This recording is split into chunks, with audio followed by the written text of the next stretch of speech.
comedy scene. He's been around for a few years now, and he's very energetic, very eccentric. He was a runner-up or a participant in the Hubcap Open Mic Comedy Festival contest this year.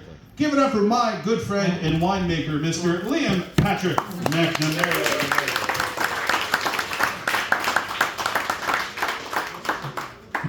Mountain, New Brunswick, let's give it up for yourselves for coming out on a Saturday night. Thanks for spending some time with us. Moncton, New Brunswick. I'm so happy to be here in Moncton. It's not that I do like a lot of touring to a lot of other cities. It's that I was in Riverview earlier. And yuck! Oh my God, they're so white and Anglo and Christian over there. So I live in Riverview. And good people of Westmoreland, I bring the gladdest of tidings from the people of County of Albert. May the moon shine upon us. Because we do a lot of moonshine over there. I don't know if you know the Coverdale Road area. It's a rich tradition of shine over there, shall we say. Folks, I'm terrible in bed. It's pathetic. You're gonna come with me on this one, sir. I am awful in bed. So much so that my memory foam mattress can't forget me fast enough in the morning. It's sad, really. But both my little cats, they'll cuddle, be in a cuddle puddle, and they'll have to get up for the bathroom or something like that. And the mattress will be like, "Oh, Figaro, are you coming back soon? Oh, I'll just leave your little warm indentation here. I get to bed in the morning, and it can't forget me fast enough." The nights that I sleep on my stomach, when I get home, and that day I found out my mattress has been calling the Sealy Tempur-Pedic helpline. My mattress is having sleep therapy, really. But no, it's, so, knowing that about me, it's probably not going to surprise you guys that I've been celibate for the last 7 years, which has been a real inconvenience to my girlfriend, apparently. No, sir, that's just a joke, as you can tell. I don't have a girlfriend. No, but, and actually, as of last month, it's been 8 years. So the joke is on me, I guess, is what I'm trying to say. But it was after I passed the 5-year milestone. That's when I decided I wanted to start doing stand-up comedy to ensure that I wouldn't be late for at least a decade. And folks, I'm here to report back in like 100% success. Like not even a sniff. Which is fine, really. It's just that as the years tick by, I'm feeling that maybe the next time I get laid is when I'm laid to rest. Which is a little concerning if I'm honest, but I guess, listen, mostly it's my fault. I'll take a lot of the blame. It's not all their fault. Like, I have my flaws. I don't have a lot of patience, for example, which is good because I'm not a doctor. So, I mean, the half dozen I do have, they keep me busy enough on Google Medical. Just what's wrong with Larry this week? But no, I had to get out of the dating scene, really, because in my 20s, I know I'm not looking like much now, but in my 20s, I was a real lady killer. And the police were getting close. So I had to get out of the scene for everybody's sake, really. But I just want to break for a second here. Halfway through Matt's opening, there was a bit of a lull, and I heard from this group over here, "Oh, he's such a good boy." And this golden retriever down here, this is getting some love. But it was just perfectly timed, because Matt just stopped speaking for a minute, came over here and says, "He's such a good boy." Yes, he is. Matt White, he's such a good boy. But anyway, folks, I'm back on the dating scene, have you know. Okay, calm down. Calm down. This group here, calm, steady. But shit, everything has changed. I'm in my mid-40s now, and everything has changed. Like, so much so to the point that the lyrics to Stacy's mom have changed. You know the new lyrics to Stacy's mom? Stacy's mom's a senior citizen. And if I'm honest, man, she's still holding it down. She is a poster girl for her generation of replacement hips. The range of motion is incredible. It's like a G.I. Joe with the elastic broken at the bottom. I'll save that for later. Speaking of older ladies, I was chatting up an older lady at a formal event recently, and she was not making it easy, sir. No, she was really making me work for it. She wasn't giving me really good eye contact. Wasn't really holding up her end of the conversation. So I was at it for a while, sir. And I was laying it on thick. And when suddenly this large man in a suit stormed over to the table, demanded that I stop speaking with his mother. I was initially shocked and offended, if I'm honest. Would this young man think that he decided who his mother spoke to?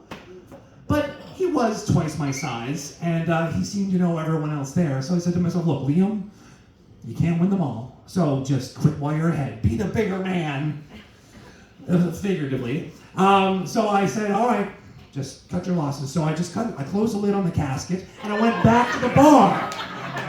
Because look, when you put a Cape Bretner in an open bar together, Gloria's getting hit on 100 out of 100 times, okay? Everyone else there already seemed to know Gloria. I was just trying to catch up. But I mean, that's just science. That's just Cape Breton science right there. After a show recently, one of the front tables, they were great to me all night. After the show, there was a drunk guy that was giving them some problems, some hassle, and eventually it was getting to the point of being physical. So I stepped in to the middle of it. I was trying to break it up, and this drunk guy looked at me and said, "I'll cut you." And I said, "Cut me? What are you, my high school football coach?" The nurses at the hospital thought that was hilarious. 167 stitches.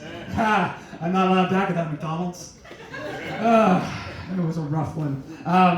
So even though I've been single for so long, I still go out. I still do things. And when I go to events, I'm not shy about telling people that I've come alone. Because if you think about it, when you're single, you always come alone. So long. Speaking of alone, well, you've probably heard the saying that behind every great man is a great woman, and that's entirely true, but only in specific cases, like when the guy's married or hetero. So, what's behind every great man who's single? Lube tubes. So many lube tubes. So many empty lube tubes. But success. Which, speaking of lube tubes, I have a question. I'm curious, and I'm not here to judge. But I'm just wondering if a fella, for whatever reason, decided to stop masturbating, would they be considered a stroke survivor? The jury's out on that one still.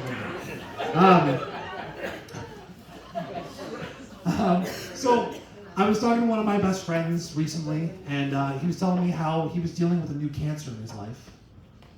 Or was she a Gemini? That's that middle end of June that I always have the problem with, the 20th, 21st, I can never remember. It's always bad at astronomy. But anyway, long story short, she's a terrible person, sir. She's awful. But she's got big tits and no kids. So what I'm trying to say, folks, is that I've lost one of my best friends to cancer. Or Gemini. One of those two. Like Matt, I was bad at astrology. Just sets off my warning signals. Speaking of warning signals, I got a very exciting email from a girl I went to university with a couple weeks ago. And she sent me a picture of her pussy and a message that read, "Liam, I'm moving to Montreal and I want you."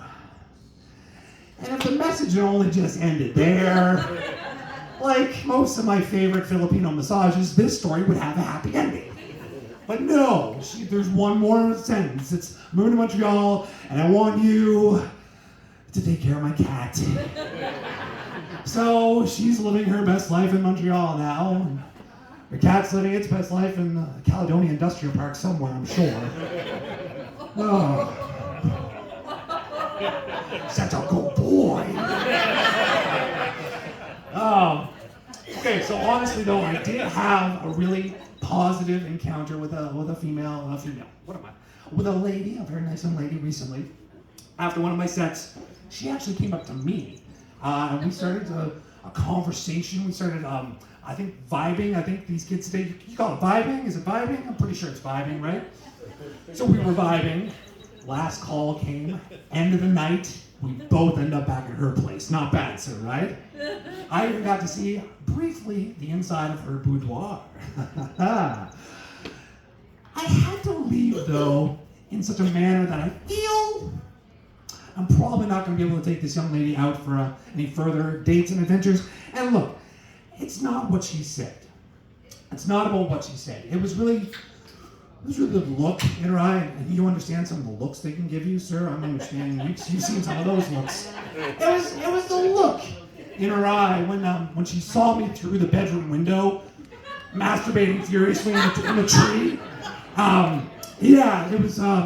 I had a hard time picking out individual words from her general screaming, but thankfully, I'm a body language expert. And her body, oh, it was saying hello, police. It was saying hello, police. It was very definitely saying hello, police. And folks, I learned a very valuable lesson that night. Something I still take with me to this very day. And that's the last time I ever wore button-fly jeans out to a show. Because you know how difficult it is to shimmy down a tree, up over multiple fences, while outrunning the cops, all the while trying to button up 5 of the tightest slits of denim Levi's ever put on this fucking planet. Oh my fucking, it's a whole thing. It's like 5 whole things. You get your cardio in that way, though. So yes, I'm still single. Shocking, right?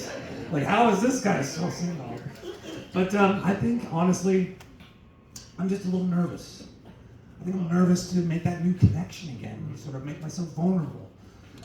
And there's just so much to know, and there's so much to practice, but so many things to know about, like, things in the bedroom. I'm feeling insecure. There's cosmic sex these days. There's tantric sex. There's the Kama Sutra. That's a book, sir. It's a book about sex with diagrams and not very many photos, but numbers and charts and numbers. So many numbers. Probably the most well-known number, 69. Everyone knows 69. Ha ha. But have you thought about it? That's 69. Folks, I haven't really even got to 9 yet, like the first one. And if I'm honest, I'm still really bad at 4 and 7. And if I get my leg right, like number 6 is coming along all right. But Jesus, 69? 69, fuck you! That's advanced math for advanced fucking. It's not fair. After all you've learned about me tonight, you probably think that I should be in therapy.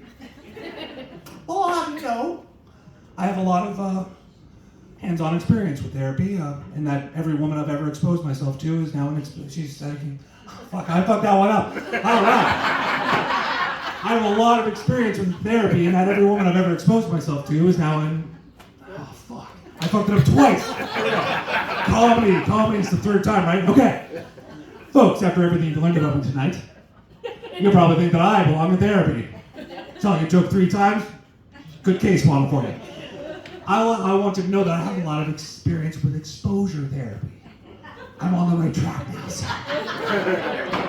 In the fact that every woman I've ever exposed myself to is now in therapy. And goddamn, that's expensive. So it's 2026. I've been trying to get into my side hustle, into the gig economy. So I've been coming up with ideas of trying to get my second income stream going. So I had an idea that I just found out was going to get shot down. I wanted to design a dating service for super seniors. And I was going to call it Carbon Dating. But I already found out that there's a service already that puts old bones together. It's called Carbon Dating, so that one's a good. But she's coming with me on this one, all right. But my new idea, I think, is going to be a barn burner. You guys can meet me in the parking lot. We can talk about seed funding after the show. But hear me out. Folks, we live in a world of a chronic epidemic of loneliness, all right? Everybody's so lonely these days. And at the same time, everybody wants everything delivered directly to their doorstep by anyone except Canada Post, apparently. So here's the pitch. I'm going to create a door delivery service for lonely people. genius idea, right? But it's 2026 and everything these days is about branding, marketing. All right, so I've been thinking of some concepts, some brand ideas, and I think for the fellas out there, I think I'm kicking around some ideas. We're maybe gonna do Hello Flesh, is an idea. Maybe Door Gash. But actually, I think I might be settled on Skip the Bitches. I think that's got some strong test marketing. For the ladies out there, I've got you, of course. There's going to be your Dick Dashes, your Door Dongs of the world, obviously. But the one I'm really excited about, and I think you'll like best, is going to be the Uber Eats Meow service. Which I will also be the chief driver. What I'm trying to say to you folks is back on the market, single, ready to mingle. Tell your friends if they're interested in someone who is pretty bad in bed, but a hell of a climber. Folks, I've been Liam Patrick McNamara. That's my time. You've been a great audience. Have a great night. One more time for Liam Patrick McNamara, everybody. All the way from Riverview, New Brunswick.